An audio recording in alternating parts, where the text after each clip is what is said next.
I'm Sheriff T.K. Waters, and today, along with members of JSO's homicide unit, I announce the arrests of Keith Johnson, Donnell Larkins, Gerard Sykes, and Keith Fields for the January 24th shooting that tragically ended the young life of 7-year-old Breon Allen Jr. That shooting also seriously injured Lafayette Mango. The detectives standing with me have worked tirelessly to build the cases that have led to these arrests. These suspects have all been arrested for second-degree murder, conspiracy to commit murder, and attempted second-degree murder.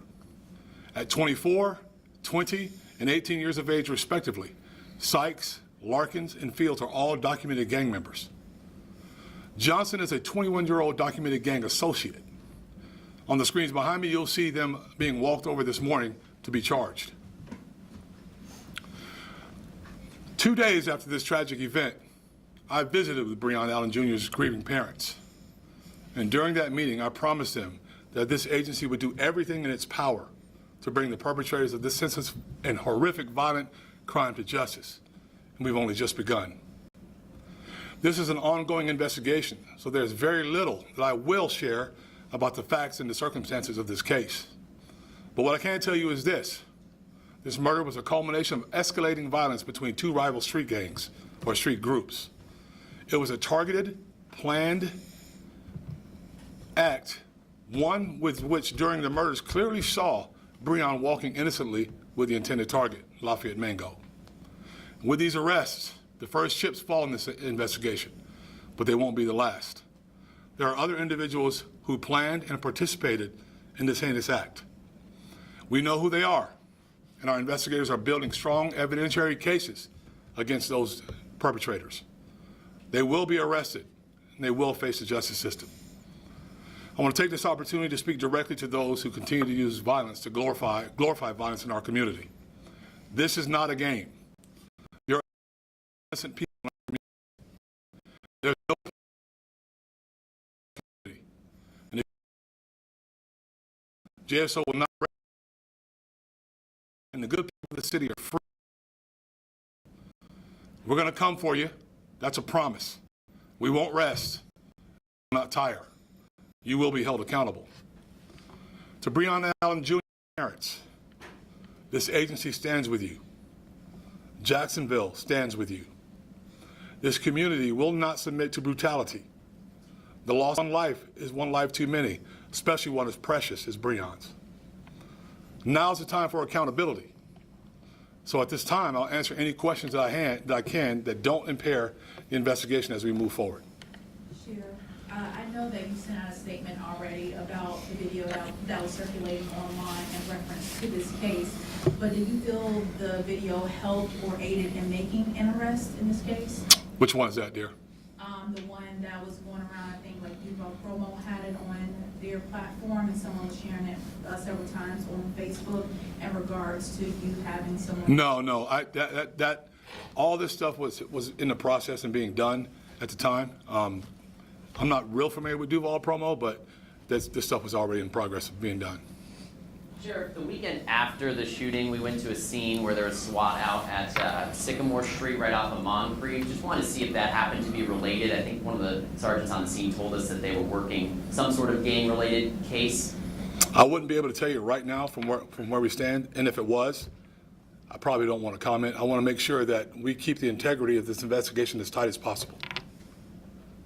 Sheriff, with 4 of these people arrested already, what does that mean for the greater gang scene in Jacksonville just immediately with having them off the street? Now, I think what it means for the community is most important.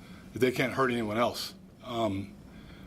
These guys don't operate with just one target. They do this stuff continuously, over and over and over again. Those 4 won't. And there's more coming, and we're going to stop those guys from being able to do that also.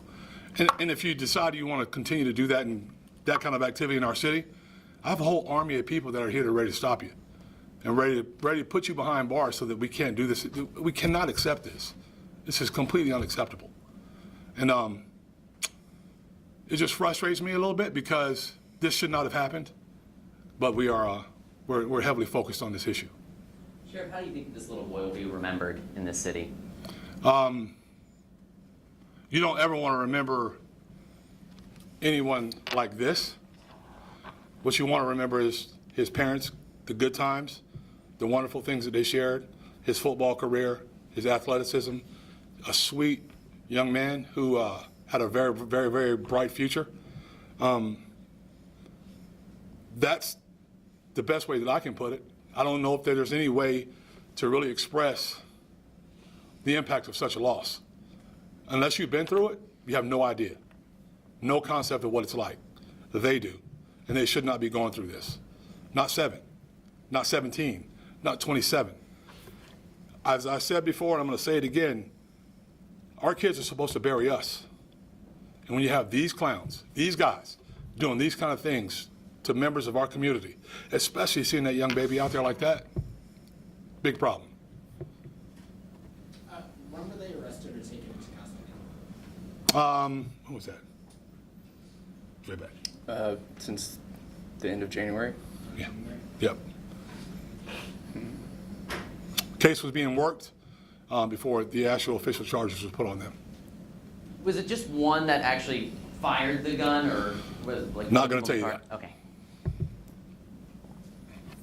Anything else? Appreciate your transparency since you've been a sheriff. I just had a question about an Sure. incident that occurred 2 days ago, Monday. Lieutenant fired 4 shots on the side of 95. Was the truck driver armed? Not that we know of, no.